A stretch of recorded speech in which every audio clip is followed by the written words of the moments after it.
रिश्वतखोर जज को अब हाई कोर्ट में घुसने नहीं दिया जाएगा। हमने एक वीडियो किया था और कहा था घुसने मत दो हाई कोर्ट में, और वकील साहब लोगों ने मोर्चा खोल दिया है।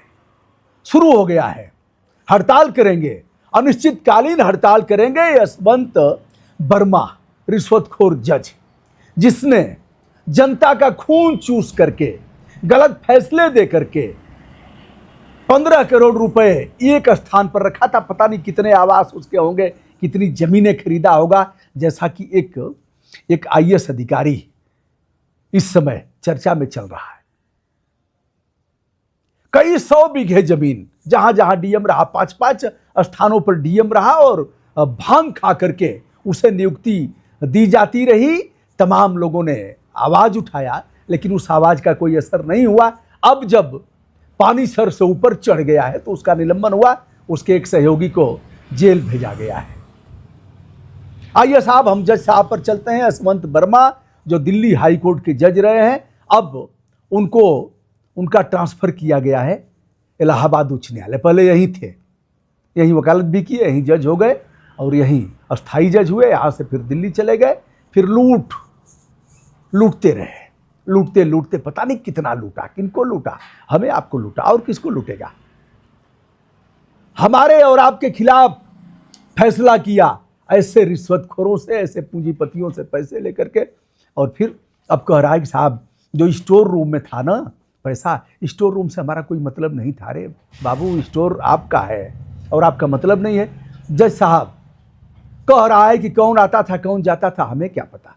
ऐसे कैसे होगा? इतनी कड़ी सुरक्षा हाई कोर्ट के जज की होती है, और आवास में कौन जा रहा है? 15 करोड़ रुपए जल जा रहे हैं, जले हुए नोट बरामद हो रहे हैं। यह जनता का, देश के मालिक का दिल जला रहे हो। अब संजीव खन्ना साहब के यहाँ रिपोर्ट चली गई है, उन्होंने अपने वेबसाइट पर भी लोड किया है, दिल्ली पुलिस ने भी बता दिया, और उसका वीडियो फुटेज वगैरह भेज दिया। अब इसको पचा नहीं पा रहे हैं। फिलहाल हाई कोर्ट के वकील साहब लोगों ने मोर्चा खोल दिया है, दिल्ली में भी मोर्चा खोला। वहाँ काम अब इनको नहीं दिया जाएगा, लेकिन ये तो गुच्छ हो गए हैं, मालामाल हो गए हैं। लेकिन अब कहा गया है कि भैया इलाहाबाद उच्च न्यायालय डंपिंग ग्राउंड है क्या? कचरे का घर है क्या उच्च न्यायालय इलाहाबाद? उच्च न्यायालय इलाहाबाद में केवल और केवल कचरा भरा जाएगा। कचरा रखने का वो असुरक्षित स्थान है, बेरोक टोक के कचरा भरते जाओ। हम ऐसे कचरे को अब आने नहीं देंगे।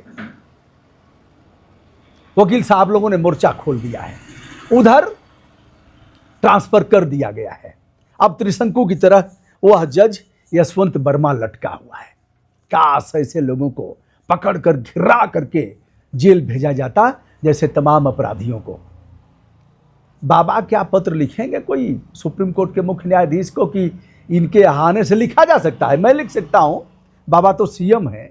क्या लिखेंगे कि इनके यहाँ आने से हमारे यहाँ का माहौल बिगड़ रहा है, जब तक जांच संपन्न नहीं हो जाती तब तक इन्हें यहाँ न भेजा जाए। लिखेंगे? लिखते रहते हैं लोग, नहीं लिखेंगे। शायद वह करीबी हो, करीबियों को ही जज बनाया जाता है। जिनके पास जज बनने की दक्षता है, पात्रता है, वह जज नहीं बनाए जाएंगे। यह भी खेल लंबे समय से चल रहा है। परिवार के लोग जज बना दिए जाएंगे, जिनके घर के लोग जज हैं। राजनीतिक जिनकी सत्ता है वह लोग जज बनाए जाते हैं। कुछ नहीं ज्ञान है। आप देखते हैं जगह जगह सरकारी अधिवक्ता बनाए जाते हैं, जो उस पात्रता को नहीं रखते हैं। जज साहब भी झल्लाते रहते हैं उनकी दीन दशा को देख करके, उनको कुछ पता ही नहीं है, लेकिन बना दिया जाता है। करेंगे क्या? जिसकी सरकार रहेगी वही लोग बनाएंगे। अब चलिए, मैं जब से देख रहा हूं तब से बता रहा हूं। बहन जी की गवर्नमेंट थी, सतीश मिश्रा ठेकेदार थे। क्या थे? सतीश चंद्र मिश्रा ठेकेदार थे। फिर कह रहा हूं, क्या थे?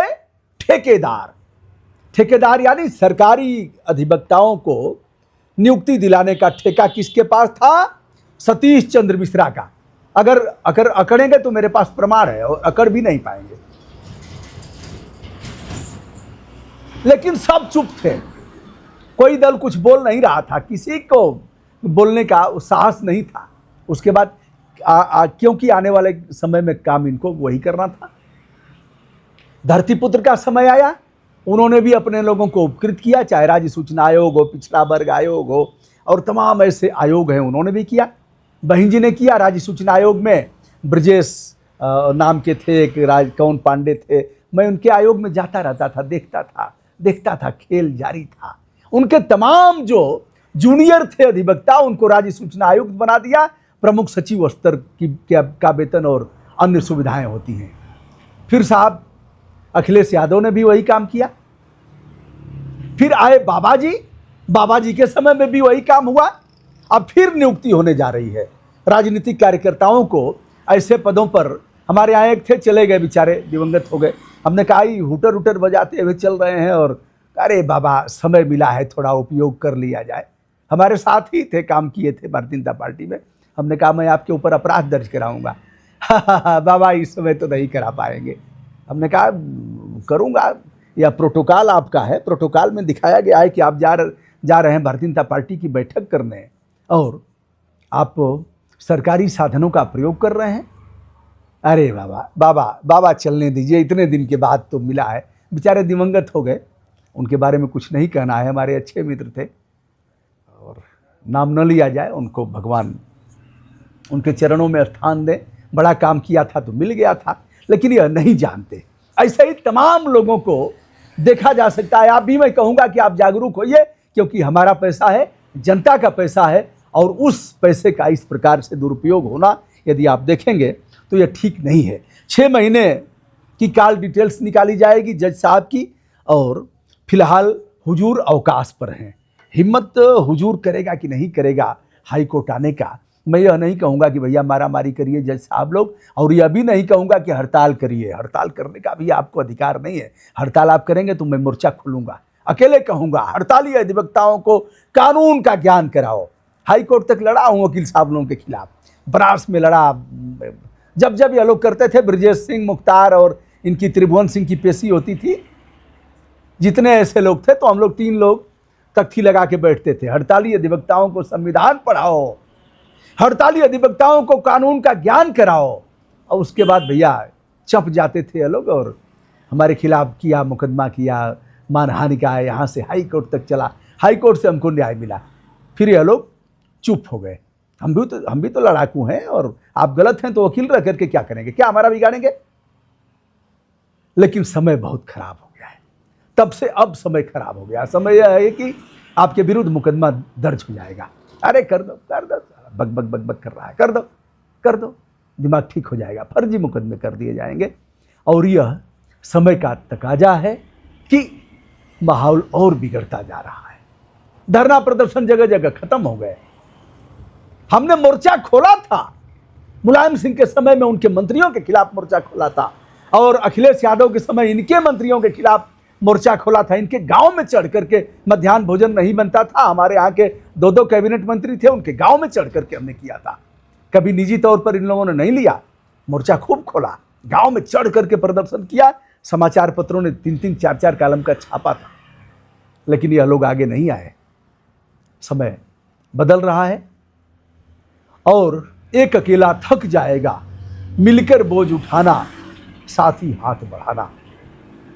तो दोस्तों अब क्या होता है, नोटों की जो गड्डियां मिली हैं, बोरे में भर भर करके नोट मिले हैं जो जलाए गए हैं, क्या महाभियोग लाया जाएगा? महाभियोग लाया जाएगा तो कौन सांसद आगे आएगा?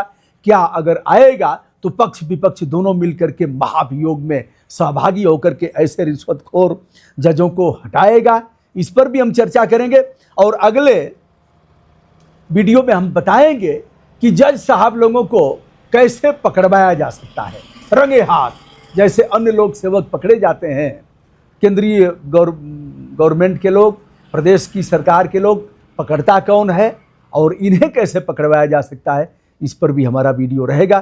फिलहाल ऐसे जज को घुसने मत दो। जनतांत्रिक आदर्शों का पालन करते हुए ऐसे जजों का प्रतिरोध होना ही चाहिए। भले ही सुप्रीम कोर्ट बचाए, हाई कोर्ट बचाए, बाबा बचाएं, दादा बचाएं, दादी बचाएं, जो भी बचाएं, लेकिन आपका दायित्व है कि उससे अलग हट करके, दलगत राजनीति से अलग हट करके, मक्खनचुआ की भूमिका को तिरोहित करते हुए आइए और इस महाअभियान में शामिल हों कि ऐसे लोगों का डट करके विरोध करेंगे और ऐसे लोगों का ऐसे न्यायिक सेवा के पदों पर न्यायमूर्ति बने रहना देश की सेहत के लिए कोड़ और कलंक के समान है। दोस्तों, मैं हूं ब्रजभूषण दुबे।